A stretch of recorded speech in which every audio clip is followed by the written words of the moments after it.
Hello YouTube, it is Champion DJK coming at you again with another video, and today we're going to take a quick look at, well, sort of quick, I always say it's quick, it's never going to be quick, at INNO64. So I've got 6 vehicles here.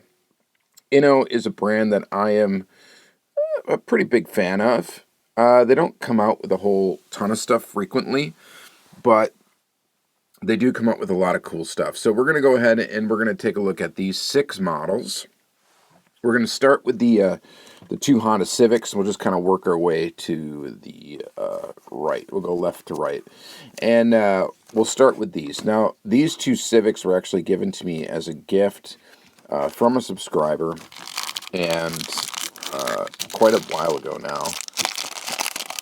But they are pretty cool. They're Honda Civics, and they are actually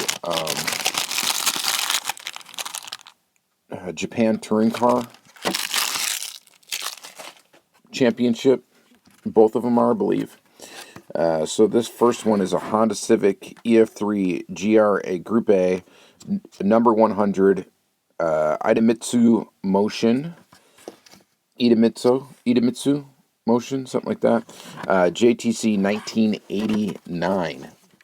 So this is pretty cool. One of the things I've been very much into lately is kind of collecting race cars, and any race cars of any types. And this definitely kind of ticks the box for that.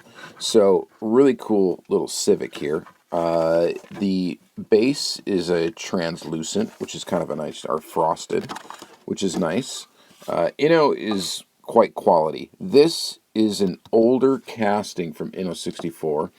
I've actually had this casting in my collection a while ago. I had some Spoon Civics, which eventually I think I just ended up selling, but I kind of regret doing that. Those were actually given to me by Surplus Goodies at that time.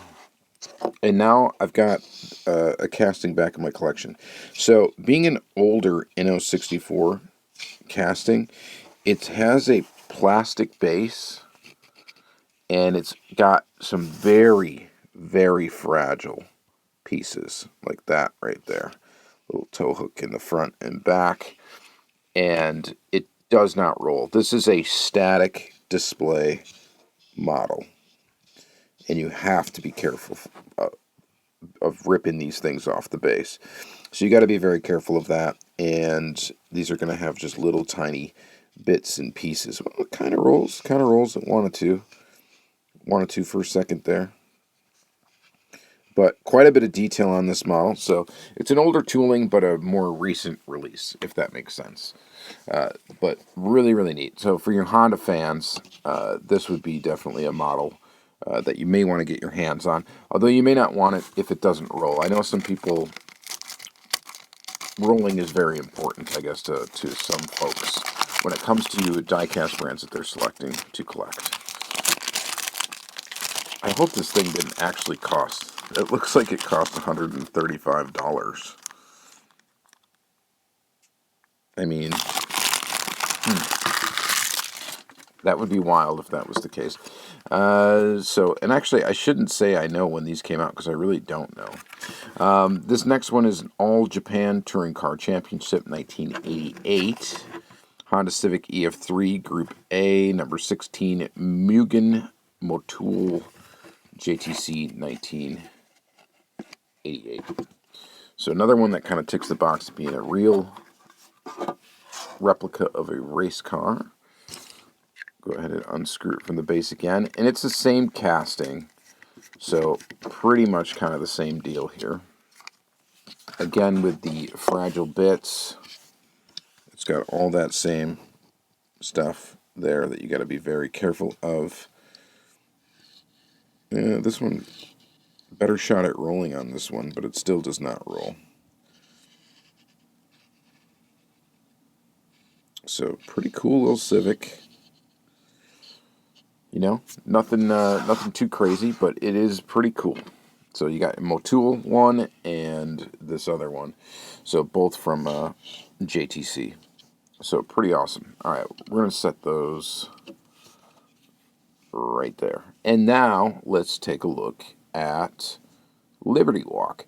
So INNO64 has come out with some Liberty Walk stuff. They haven't done a whole ton of it, but they have done quite a bit. Liberty Walk tends to apparently give their licensing out, or allow lots of people to use their licensing. And why wouldn't you, right? As a brand, you want to get out there and be visible and a huge part of car culture. So I kind of agree with their philosophy. They kind of they license to a lot of different brands. Hot Wheels, Inno, Mini GT, just to name a couple. So, very cool.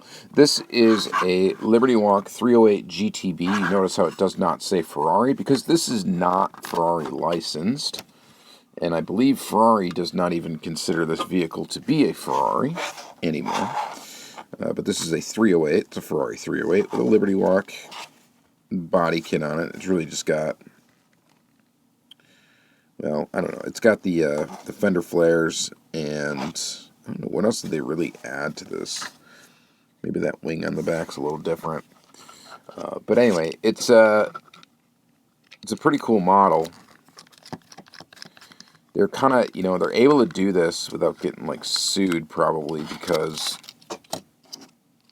they have this licensed by Liberty Walk, but they don't have it licensed by Ferrari, obviously, because it's not a Ferrari any longer.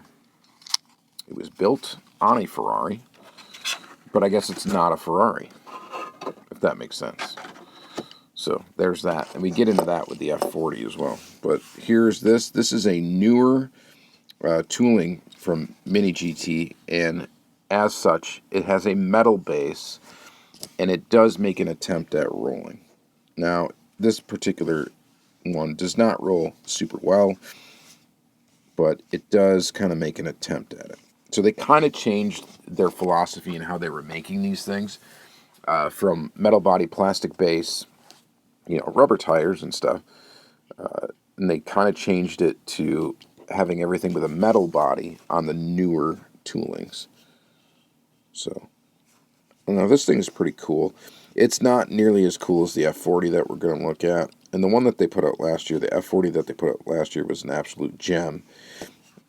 But this is kind of neat. It's kind of neat to see into a 308. So, liking that. All the details there. You get inserted details for the taillights. Paint seems to be of a good quality. Wheels look pretty good. Again, this one has metal body and a metal base. If you care about that, that is there. All right. Next up is the F40 from Tokyo Auto Salon 2024. This is a repaint of the original Liberty Walk F40. And again, we're not calling it a Ferrari, because it's not a Ferrari. It's a Liberty Walk F40. So I think this one really made Ferrari mad. The real car really made Ferrari, and made some purists angry as well. I don't know. I think it looks pretty darn cool. So no complaints from me. I think it's neat. I don't care that they chopped up an F40. I'm never going to own one. And really, they turned it into some work of art. I mean, I think it's really cool. So here it is.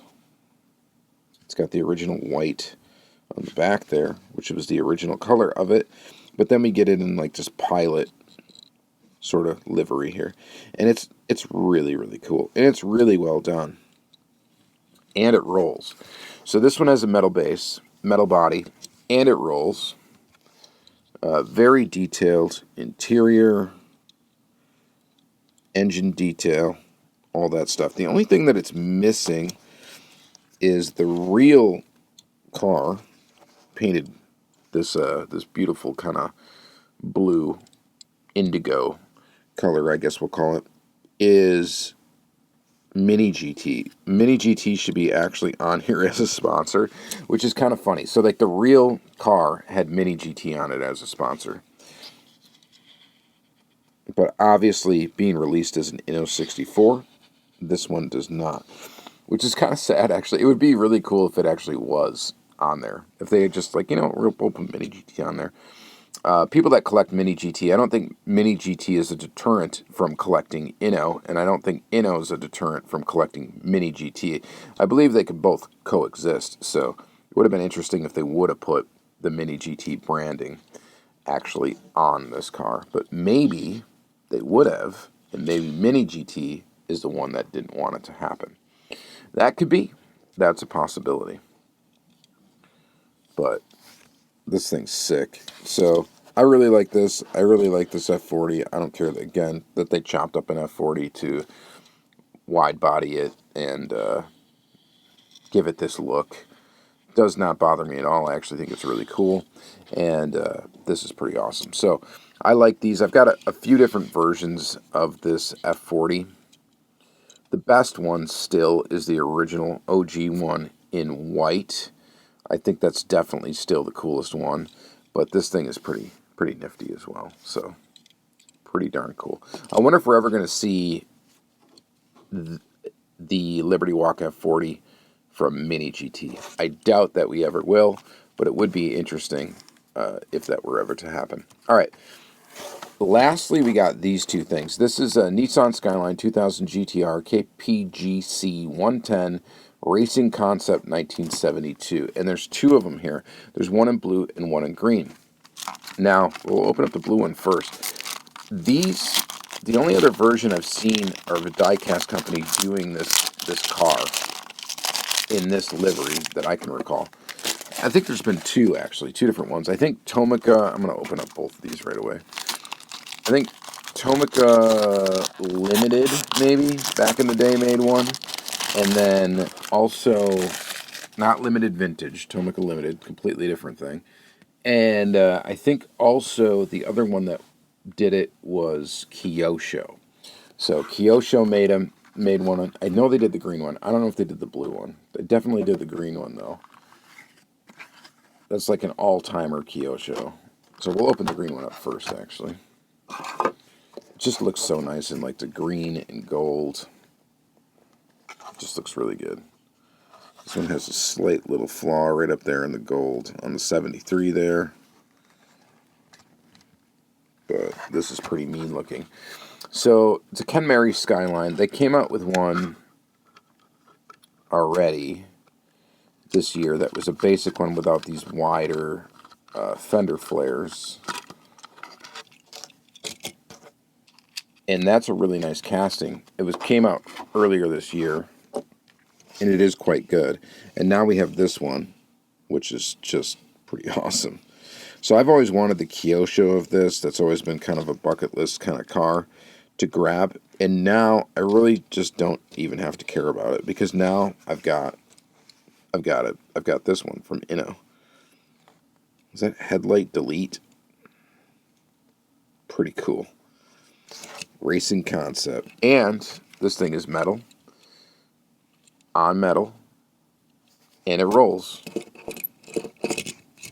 It's got a little hop in it from a tire that's a little bit on the wonky side there. And I think it also has like a flat spot in it. Yep, it does. But very, very, very cool. Very nice, very cool. I like it. I think it's awesome. Lots of little details. Lots of detail on here. Wheels look good. Dunlop tires. It just looks quite fantastic. All right, so there's that one in green. And then we got the one in blue. And I think I might like the blue one a little bit better. I thought for sure it would just be the green one. And I actually debated on just getting the green one and not getting the blue one. But my pals, SC Diecast, had these at our meet. I'm like, oh yeah, I forgot that was coming out. I'm going to grab both of them. And yeah, the blue one looks really cool too. And maybe Kyosho did put out the blue one too. I don't know for sure. But yeah, look at that. Headlight delete.